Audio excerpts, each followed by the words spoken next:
labang Inday Sara.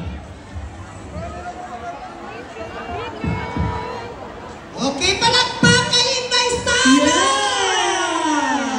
Yes!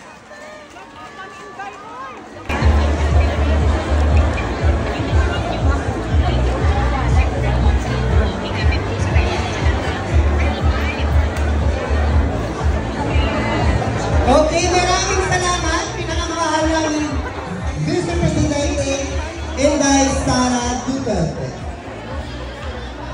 Yes, and of course, no, again, ang aton nga chairs, no, because we still have our relief operations, ka-distribution sa aton